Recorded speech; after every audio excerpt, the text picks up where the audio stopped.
Olá, meus amores, como estamos?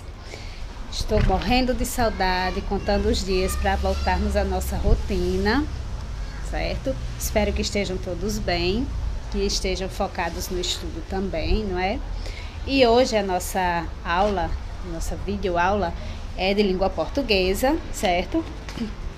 Continuando ainda o conteúdo de história em quadrinhos, né?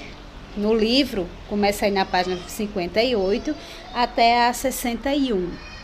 Para aprofundar mais o conhecimento de vocês, né? Vocês exercitarem um pouco mais, foram também 2 atividades em folha. Nessas atividades, tanto na atividade quanto no livro, vocês vão praticar o conteúdo e revisar o que vocês já viram, certo? Na atividade do livro, é mais a parte de interpretação textual, certo? Já nas de folha, vocês vão poder identificar, revisar algumas características, né? Se é obrigado a ter onomatopeias, o que é que tem que ter, o que é que não tem, qual é a estrutura, os tipos de balões. Vocês vão praticar também a produção textual, porque vai ter uma parte lá, uma questão que você vai ter que transformar a história que está lá na tirinha em um pequeno texto, certo? Então, você vai transformar a história em quadrinhos em uma narrativa. A história em quadrinhos, ela não deixa de ser uma narrativa. O que é uma narrativa? É contar uma história. Então, a história em quadrinhos, ela faz isso, ela está contando uma história, certo? Porém, você vai transformar em algo escrito, um textual, certo? E aí na página 61 do livro, ele traz falando sobre a narração, né? Traz um quadro aí falando sobre a narração, e que ele vai falar justamente isso, que a sequência de imagens, com texto ou não, ele é uma narrativa, está contando uma história, certo? E que um texto narrativo, prestem atenção que vocês vão usar isso no texto que vocês vão fazer.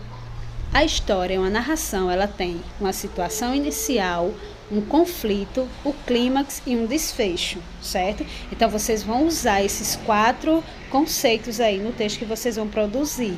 Então, aí ele vai explicar bem direitinho o que significa cada um, né?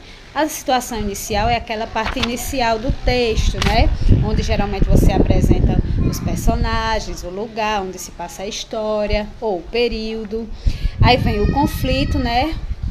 Vai surgir alguma situação ali que vai gerar o conflito, ou seja, que a história vai decorrer a partir daquele conflito, daquela situação. Aquela situação vai dar o desenrolar da história, certo?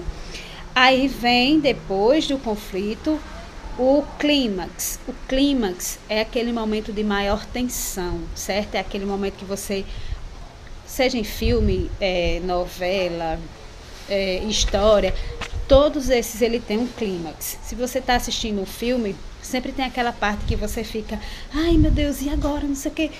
Ali é o clímax, é o que lhe chamou mais atenção, a parte que você está mais ansioso para ver o que é que vai acontecer, certo? Que lhe causou mais tensão. E por fim o desfecho. Desfecho é o quê? É o final da história, né? Então, primeiro você vai ter a parte inicial, você vai apresentar os personagens ou o lugar, o período, enfim, depende da história, do contexto do texto que vocês vão fazer, certo? Depois vai vir o conflito, o clímax e o desfecho. Seguindo esses 4 passos, sua história vai ficar nota 10, certo? Não esqueçam de estudar, focar, né, nas atividades. E qualquer dúvida, pode entrar em contato aqui, Estou disponível para vocês a qualquer hora do dia, certo? Para tirar dúvidas. Bons estudos, beijos, até a nossa próxima aula.